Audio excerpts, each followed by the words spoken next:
So talk about what you go over in the book, like a brief synopsis of Raised by Wolves. Well, Raised by Wolves is my life story, like I said, and it is the story of a young boy who grows up in a family that is in the narcotics game very heavily. My mother was a class 1 narcotic offender and a killer. My father was a class 1 narcotic offender and a guerrilla killer. The man who raised me, as my father sat in prison for a while, he was also a killer and enforcer, very notorious. My whole family essentially was this. Not people who were in the game, trying to support habits, but people who were in the game as a profession, and that's what I was brought into. And my book is about being brought into that life, brought up in that life, and making my transition into the life myself at 13, and surviving that life, going from Harlem to Bronx to Jamaica, Queens to DC and Bmore, Charlottesville, Virginia, Richmond, Virginia, Charlotte, North Carolina, Durham, North Carolina, Raleigh, North Carolina, High Point, North Carolina, Winston, North Carolina, Bridgeport, Connecticut, and it's like really doing it hardcore. And then coming to a point, after 17 and a half years and saying, I want something different for my life, and changing my life and walking away from the only life I've ever known.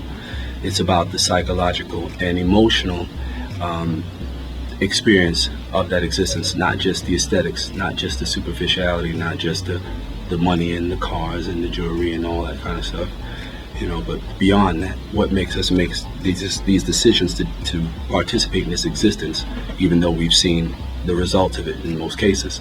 And that's what my book is about. It goes beyond the surface. Cool. What are some of the more,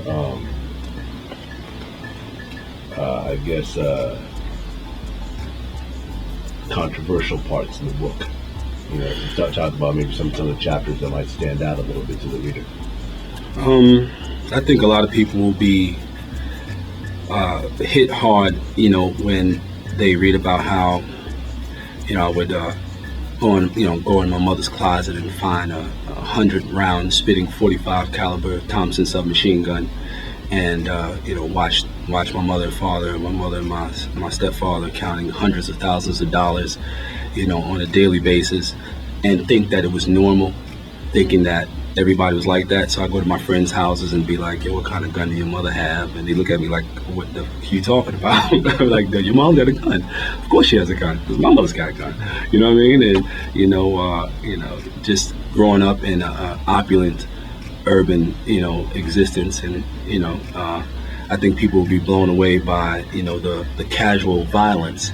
My sister killed my mother's youngest brother, Uncle Jimmy, because she had messed up a package, and they got into an argument, and it got loud with him. He slapped her for getting loud, and she left. He went to sleep.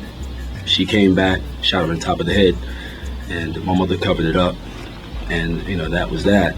They may also be blown away by my mom having killed her husband, a notorious killer, Black June.